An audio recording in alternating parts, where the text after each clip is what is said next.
Hi, welcome to Mind Over Chatter. I am Cynthia Demos, and we decided why not bring in a kid to help us out with this interview, because we're talking about a topic that pertains to children.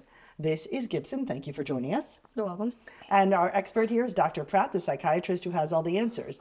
So Gibson, we are talking about the fine line between being confident, which you want kids to be, and being cocky, which you don't want them to be, right? Mm-hmm.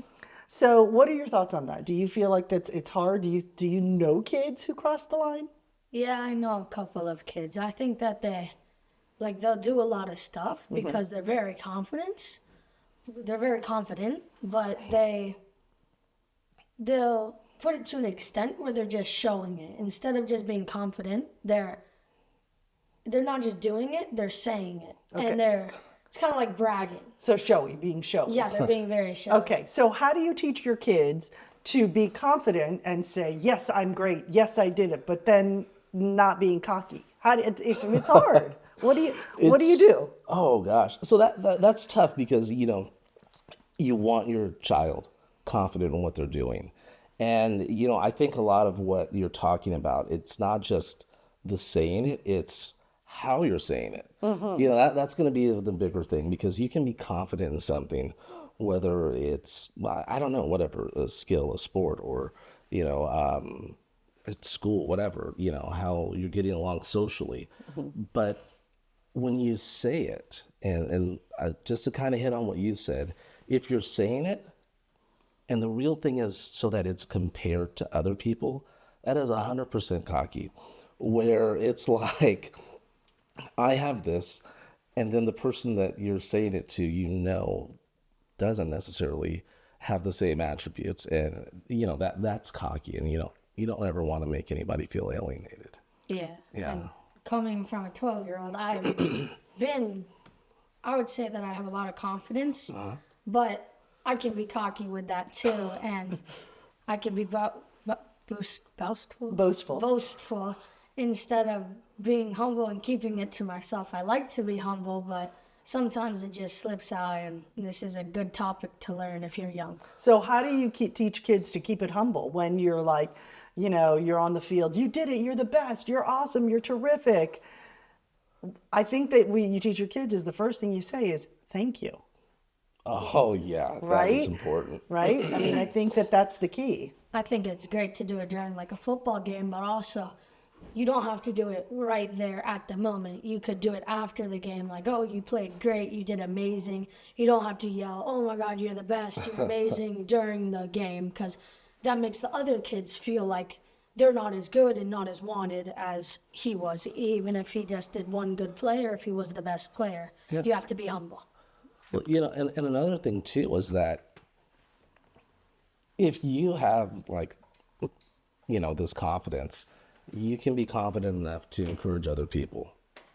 And that's really helpful, especially if you have the good game and then you're recognizing, oh, this person who may not have done as well, but they still really contributed, and acknowledging those other people, it's really important as well. Of course. And so we've been talking about kids who are confident, who cross the line and get to cocky.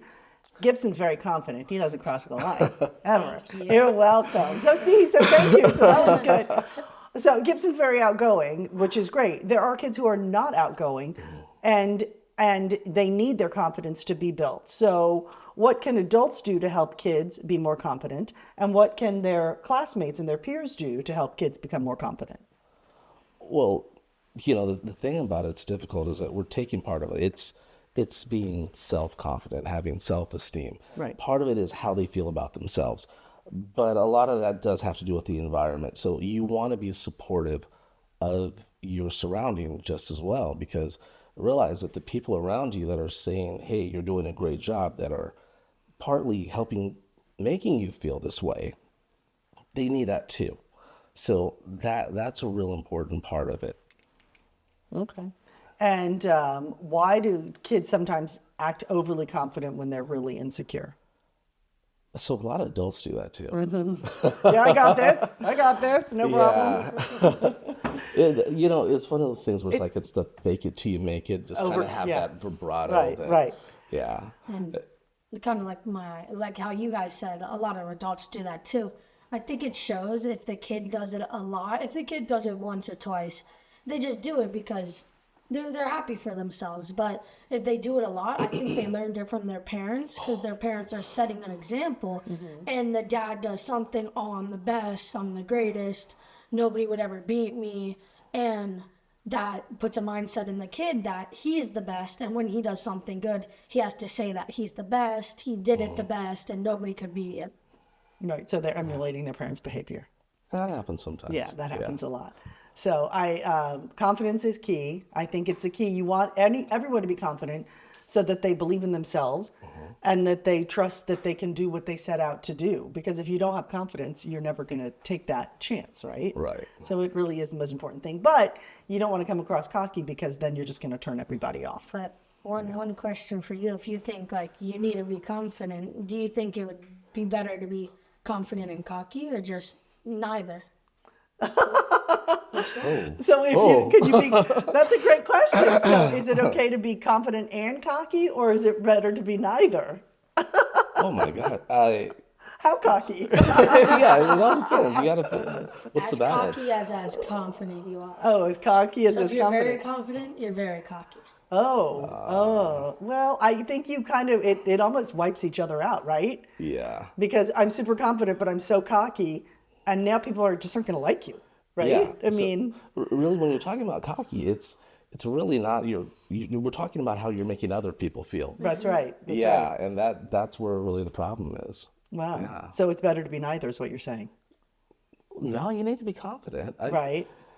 I think like if you're not confident, then you can't succeed in life. Like, oh, I want to get a promotion, but I'm scared to ask my boss because I don't know what he's going to say. Yeah. Oh, I'm scared to do this, I'm scared to do that.